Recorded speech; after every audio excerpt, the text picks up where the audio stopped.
qui a créé les plantes, l'univers, tout ce que vous connaissez, sans connaître qu'il est un Dieu illimité. Amen.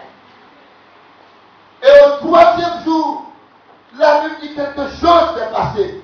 Amen. Sans grand bruit, sans bruit de bombes, sans bruit atomique, sans bruit de guerre, sans bruit de chars.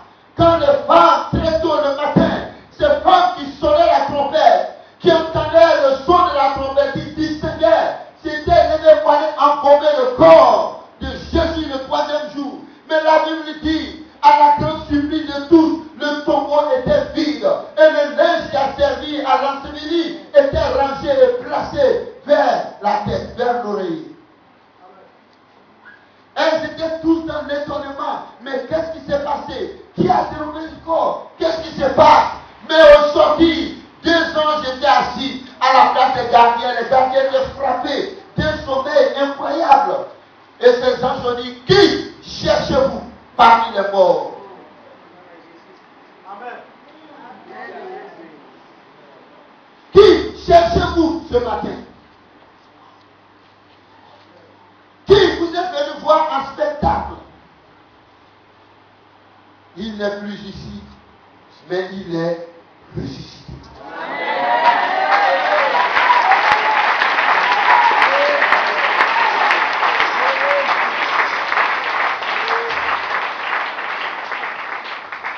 Alléluia. Il n'est plus ici, il est ressuscité. J'ai tenu à parler de cela ce matin avec vous, parce que j'ai lu l'histoire d'une jeune fille de 18 ans qui a visité l'enfer par la grâce de Dieu et du ciel. J'ai pleuré, c'est avant-hier vu que j'ai lisé son histoire, mais l'âme est en train de couler. Elle était avec le Seigneur en train de visiter. Elle a dit, chaque seconde, les personnes qui sont déversées dans l'enfer, c'est comme le sable qu'on ramasse avec une poignée et on déverse dans une marmite. C'est comme ça, chaque seconde, des gens sont déversés dans l'enfer. Regardez le sable, la multitude des grains. Et le Seigneur est en train de pleurer. Ses larmes ont mouillé toute sa robe. Il dit que c'était des pleurs très profonds. Quelque chose que nous ne pouvons pas expliquer avec des mots humains. Et le Seigneur dit, avec une voix grave, je n'ai pas créé l'enfer pour l'homme. Mais j'ai créé l'enfer pour Satan et ses démons. Il dit à la jeune fille, va, crie, dis-leur de ne pas venir là, à cet endroit, de ne pas arriver en enfer. Quoi qu'il en soit, ce n'est pas un bon endroit pour l'homme. L'enfer existe. Et le Seigneur dit, malheureusement sur la terre, au lieu de parler de l'enfer, de la repentance à mon peuple, il dit, les gens divertissent mon peuple. Ils parlent que de divertissement. Mais la réalité est autre chose. Et Jésus m'a dit de vous expliquer pourquoi il est venu sur la terre. Si nous l'acclamons, nous crions son nom, mais c'est bien à justice. Tous ces craintes qui sont morts sont demeurés dans le tombeau. Mais lui n'est pas demeuré dans le tombeau. Mais avant même de sortir du tombeau, il a subi ce qu'il devrait subir dans l'enfer.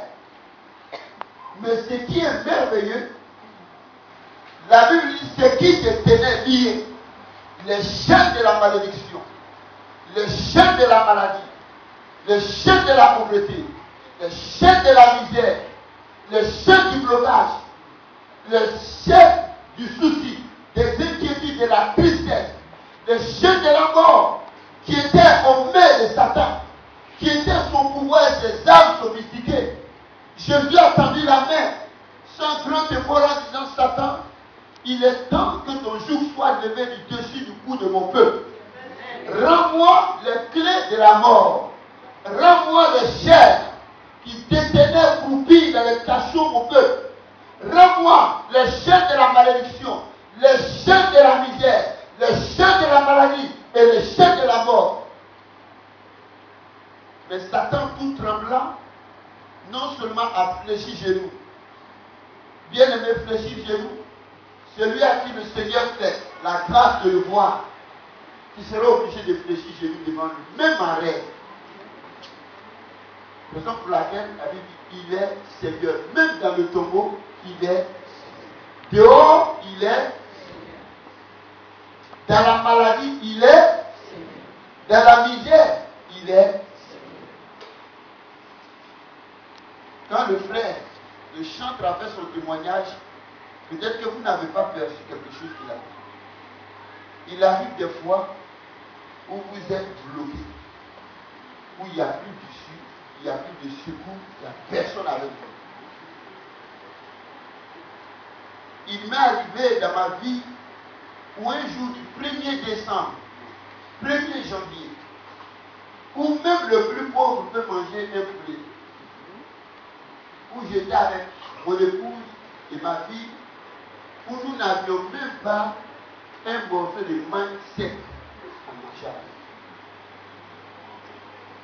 C'est celui qui n'a pas traversé cela ne voit pas la main de Dieu. Toute la cour a préparé du poulet sauf chez nous. D'ailleurs, il n'y avait pas de feu chez nous. Même le charbon n'était pas allumé. Parce qu'il faut-il bien déposer quelque chose sur le charbon. En ce moment-là, tu te dis, qu'est-ce que je suis venu faire sur là? Si un jour pareil, tu ne peux pas manger. Et Dieu a fait de sorte que tous ceux qui ont préparé, personne n'a songé à nous servir quelque chose. Et tenez-vous bien, je servais encore le Seigneur. Si je ne joue pas avec Jésus, il y a bien des raisons qui me poussent à ne pas jouer avec lui. Jusqu'à midi, tout le monde a mangé. Jusqu'à 15 heures, nous n'avions rien eu à manger. Jusqu'à ce que je dise à mon époux de sortir et d'aller voir une de ses cousines ou cousins pour emprunter 2000 si c'est possible. 2000 francs. 100 francs, 100 francs, 100 francs, 20. De 15 heures, c'est jusqu'à 17 heures qu'elle a eu 2000. Et les 2000, nous sommes entrés dans le quartier où nous étions pour chercher quelque chose. On a eu un coqueton. C'est un poussin, on appelle. À 1500 francs. Sur les 2000, il reste combien? 500, on a payé du riz. On a payé à Tchéquie. On a payé de tomates. On a payé. Nous, c'était notre réserve de une semaine qu'on venait de faire. Il peut arriver des fois où tout va être manquant.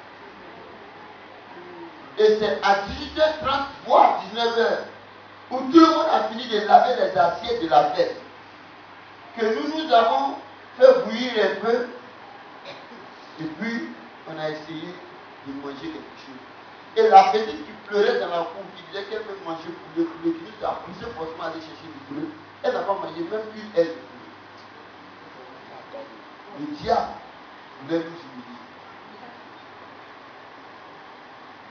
Raison pour laquelle quand il a dit, je ne savais pas comment scolariser mes enfants, il sait de quoi il m'a dit, l'Éternel a pourvu, c'est tellement grand ce que Dieu a fait, parce que quand il n'y a pas d'issue, quand il n'y a pas de secours humain, et que Dieu te secoue, c'est là que tu vois la grandeur de la main. Faut-il que tu passes par là? Et celle qui est venue témoigner pour son fils, vous ne savez pas ce qu'elle a vécu. Moi, je suis à l'étage. Le premier jour où j'ai déménagé là, mon garçon, Samuel, il était encore, je crois qu'il avait 3 ans. Il est monté sur le balcon, nous sommes au deuxième, et puis il s'est couché tout le long, sur le long. Le balcon, ce qui protège là, il est couché dessus. En bas, c'est le vide, et puis le voisin qui est en bas avait piqué sur le mur. C'est-à-dire, dans tous les cas, il tombe sur le mur, c'est grave. Il tombe au sol, c'est grave. Et il était là, inconscient. Lorsque je suis venu au balcon, je l'ai vu, je ne vivais plus. Mon cœur s'est arrêté.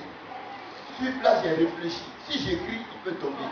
Je peux pas. Donc, j'ai essayé de dire des paroles, blaguer comme si je jouais, pour ne pas aussi m'exciter pour qu'il tombe. Je l'ai saisi. Tirer comme ça.